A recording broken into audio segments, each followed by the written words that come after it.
Salut à tous, j'espère que vous allez très bien. Je suis très content de vous retrouver pour une vidéo un peu spéciale puisqu'on va parler foot mais sur le terrain, cette fois-ci une fois n'est pas coutume sur la chaîne. J'ai envie de revenir sur le Mondial 2018 et sur ce qui est pour moi le plus beau but de la compétition. Exit les frappes de bâtard de Pavard, de Nacho, la frappasse de Quaresma ou encore le coup franc de Cristiano Ronaldo. Pour moi, à mon sens, le plus beau but de la Coupe du Monde 2018, c'est Kylian Mbappé qui l'a marqué et je vais vous montrer pourquoi.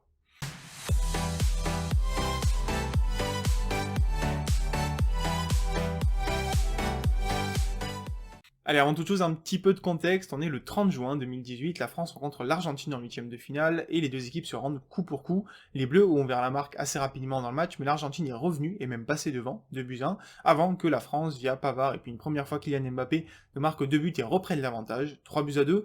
On est seulement quelques minutes après le troisième but français, et on sent qu'il y a du chaos dans l'air, la première équipe qui va réussir à prendre un avantage de 2 buts va sûrement s'imposer, et donc vient la 68e minute, il y a une séquence de moins de 15 secondes que je trouve tout simplement fabuleuse, la voici.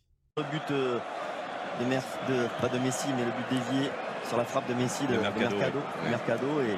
Et là aussi, on a un petit peu de réussite. Griezmann sur l'appui, c'était bien joué avec Giroud. Sylvain, Il l'a vu. Oui. Kylian Mbappé.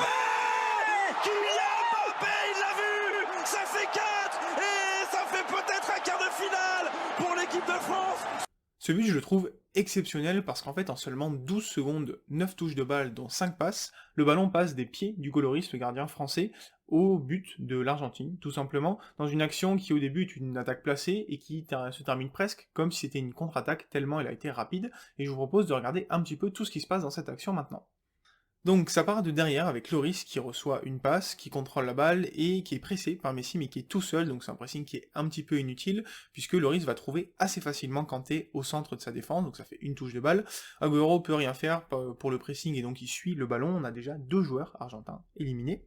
Kanté, vu qu'il est pas sous pression, il va pouvoir faire deux touches de balle, contrôle orienté puis avancer un petit peu, avant de lâcher une grosse passe assez appuyée, qui va casser la ligne de défense de 4 de l'Argentine, pour aller trouver Griezmann, qui est sorti de son poste, qui a décroché globalement, et qui va remettre directement en pivot pour Matuidi, qui est en avance sur son vis-à-vis.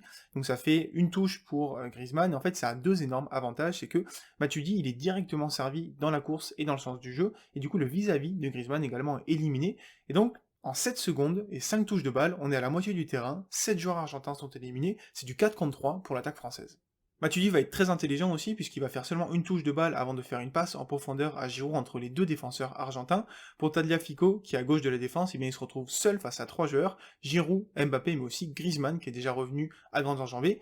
Et donc Giroud, intelligemment, et sans même toucher la balle, va fixer son défenseur pour juste décaler d'un petit piqué pour Mbappé à droite, qui arrive pleine course et qui fait une finition clinique. Et donc ça fait un but pour la France en seulement 12 secondes d'action.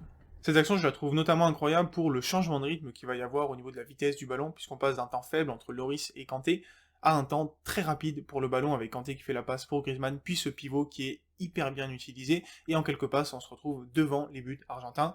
Voilà, j'avoue que moi, c'est le football qui me parle le plus, au-delà des frappes de loin, des lucarnes, etc., que j'aime beaucoup. C'est vrai que ce jeu collectif, où du coup, il y a quand même 6 joueurs qui ont touché la balle, eh bien, c'est quelque chose que j'aime beaucoup, et c'est vraiment mon but préféré pour la Coupe du Monde 2018.